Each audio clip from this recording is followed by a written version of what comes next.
Halo, apa kabar sahabat Republik Investor? Kembali lagi dengan saya Hendra Wardana.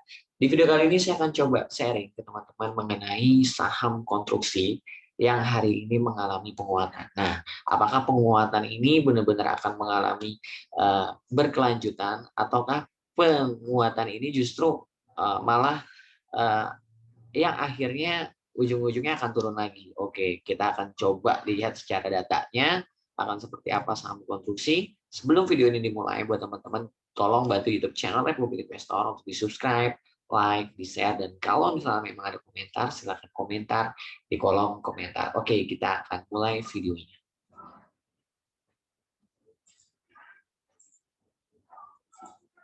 Oke, teman-teman bisa lihat dulu nih. Kita akan coba bahas mengenai indeksnya dulu. Jadi kalau misalnya indeksnya teman-teman lihat, indeksnya naik 32 poin ke level 6.000.2 dengan persentase 0,54%. 0,54%. Di mana transaksi IHSG pada saat hari ini itu sebesar 9,3 triliun. Nah, di mana indeks bergerak dengan range, teman-teman bisa lihat low-nya 5944 dan high price-nya adalah 5600.8. Nah, kalau misalnya teman-teman melihat secara data, masing-masing melakukan net sell sekitar 200 miliar. Nah, asing net sell di saham-saham apa aja? Nah, teman-teman bisa cek kita datanya, kita bisa cek di sini, teman-teman bisa kita cek, kita fokus di market reguler, kita fokus di value. Oke, asing banyak melakukan net sell di saham BBCA sebesar 187 miliar, BBRI sebesar 111 miliar, dan saham Astra sebesar 37 miliar. Oke, kita lanjut nih ke asing melakukan net buy hari ini apa aja. Ada saham Wasita 30 miliar, Antam 24 miliar, Adro 23 miliar, dan PTBA 22 miliar, dan Wika 18 miliar. Oke, kita akan coba lihat bagaimana sektor konstruksinya dulu secara analisis teknikal. Kita akan ganti ininya indeks, kita ganti ininya konstruksi, kita akan ganti. Nah, kalau misalnya teman-teman lihat secara data memang bisa dibilang trennya mengalami penurunan terus dari semenjak tanggal 18 Januari 2021. Nah, dan hari ini ada sedikit harapan mengalami penguatan. Kenapa? Karena mantul pas dengan area moving average 200-nya untuk sektor konstruksi properti. Jadi bisa dibilang ada sedikit harapan nih. Apakah ini bull trap atau besok akan mengalami penguatan lanjutan. Kita akan coba lihat datanya lebih detail lagi ke saham-saham konstruksinya seperti apa. Oke. Kita coba bergeser ke Oke, kita ganti ke Stockbit dulu. Oke, kalau misalnya teman-teman lihat dan beberapa alumni Kentara atau yang save nomor WhatsApp saya, pasti saya kasih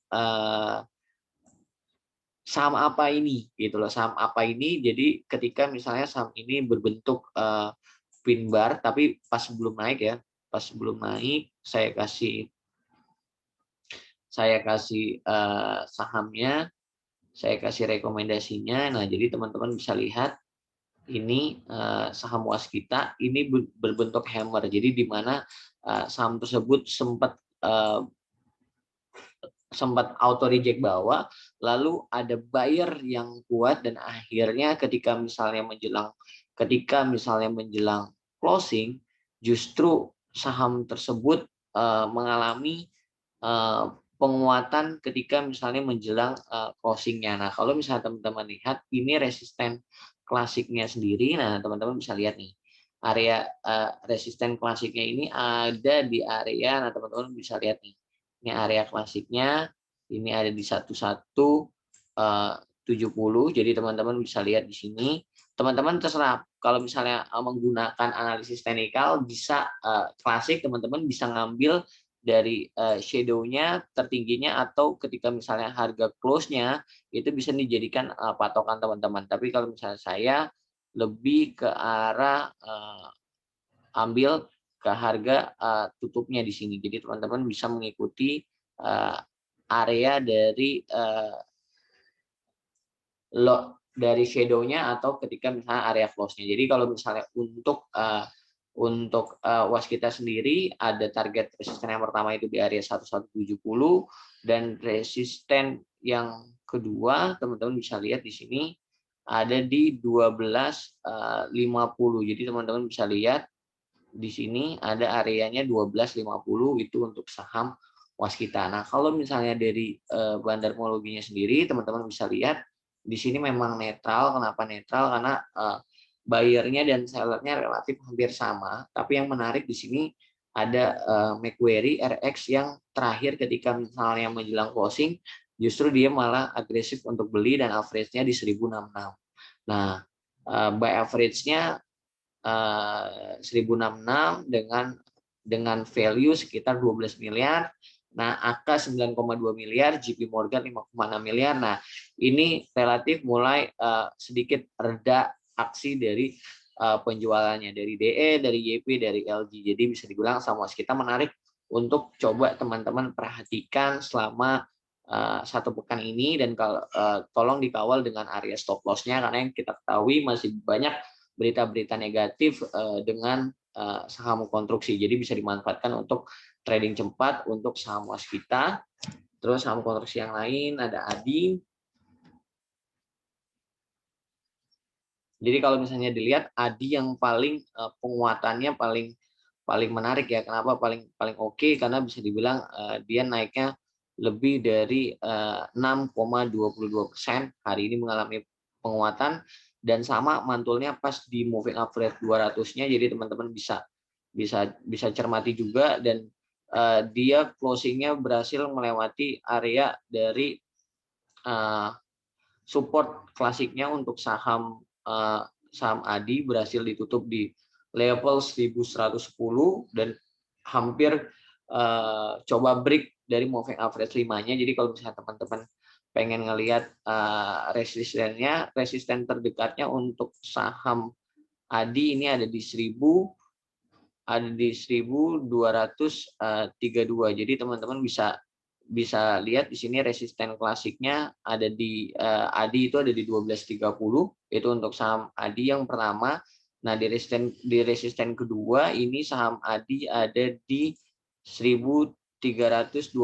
Ini untuk saham ADI. Nah, kalau misalnya dari data bandarmologinya pun top buyer-nya pun juga bisa dibilang asing juga, ada JP Morgan 2,9 miliar dan AK UBS 2,5 miliar, sellernya ada AI, ada YP, ada NI, dan yang menarik di sini adalah data dari top buyer 1 sampai 5 di sini justru dia akumulasi. Beda dengan waskita yang tadi netral, kalau ini akumulasi. Jadi teman-teman bisa coba masukin ke list teman-teman juga ketika misalnya besok JP Morgan, UBS atau beberapa sekuritas yang lain masih agresif dengan value dan volume yang besar, mungkin masih bisa menjadi saham pilihan dari teman-teman. Oke.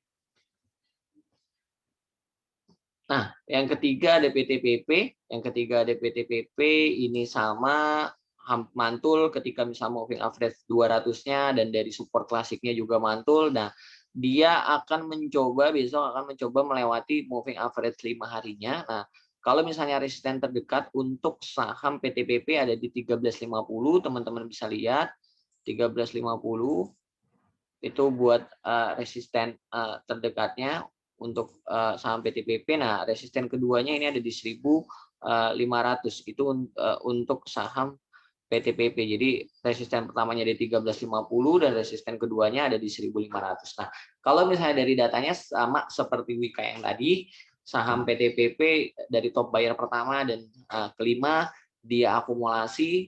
Jadi datanya masih sama, AK, CS, DR, dan JP Morgan 6,1 miliar, 4,3. Nah, sellernya sudah relatif sedikit berkurang distribusinya. Jadi bisa dibilang kita akan lihat apakah besok datanya masih menarik seperti ini. Kalau misalnya datanya masih menarik seperti ini, jadi masih ada peluang untuk saham seperti waskita, ADI, PTPP mengalami penguatan, tapi tetap harus dikawal dengan area stop loss dari teman-teman semuanya. Nah, mungkin yang keempat ada saham Wika-nya. Nah, Justru kalau misalnya saham Wika, walaupun mengalami penguatan hari ini sebesar 3,15%, tapi saham ini tidak berhasil ditutup di atas moving average 200, tapi berhasil ditutup dengan support klasiknya. Nah, kalau misalnya dilihat datanya yang paling kurang menarik dibandingkan dengan 4 konstruksi yang lain, memang adalah saham Wika. Kenapa? Karena kalau misalnya dibandingkan dengan yang lainnya, yang lain pada netral, pada katakanlah akumulasi, justru saham Wika walaupun mengalami penguatan tapi masih disertakan dengan aksi distribusi, bahkan dilakukan dengan distribusi yang sangat besar. Top buyer yang pertama big distribusi dan top buyer 1 sampai 5 distribusi. Nah, datanya teman-teman bisa lihat AKCSBK notabene dia di saham ini tidak agresif untuk beli di hajar over. Jadi dia lebih ke arah nada di saham Wika. Jadi dapatnya ya average-nya pun juga average yang bisa dibilang rendah gitu. Nah, masih kalah dibandingkan dengan sellernya, dibandingkan dengan buyernya. Jadi Mandiri Sekuritas 31 miliar jualnya, DBS 5,5, nah AK 18, CS 15, BK 4,9. Jadi bisa dibilang masih distribusi. Tekanan jualnya masih jauh lebih besar, ini 31 dibandingkan 18, jadi hampir 2 kali lipat. Nah, besok kita akan lihat apakah tekanan jual dari saham Wika sudah mulai reda atau tidak. Tapi kalau misalnya dari posisi analisis teknikal, dia sudah rebound di area support klasiknya, tapi belum berhasil tembus di moving average 200-nya dan moving average 5-nya. Targetnya untuk saham Wika yang terdekat ada di area 1.500. Jadi buat teman-teman dikawal aja area stop loss-nya dari saham-saham konstruksi ini gitu loh, baik itu Waskita, Wika, PTPP, dan ADI. Oke, mungkin itu aja sudut pandang dari saya untuk saham konstruksi. Jadi sebenarnya buat teman-teman, nah ini secara sektornya kita akan lihat apakah sektor konstruksi akan lanjut mengalami penguatan atau justru kenaikan hari ini adalah pelemahan untuk besok, dan besoknya. Kita akan tunggu apakah asing di saham Waskita hari ini, apakah cuma pembelian hari ini atau besok Waskita masih akan menjadi top buyer pertama. Oke, itu aja video dari saya, dan kalau misalnya memang video saya bermanfaat buat teman-teman, tolong YouTube channel Republik Investor di-subscribe, di-like, dan di-share ke teman-teman yang lain. Sampai ketemu lagi dengan saya di video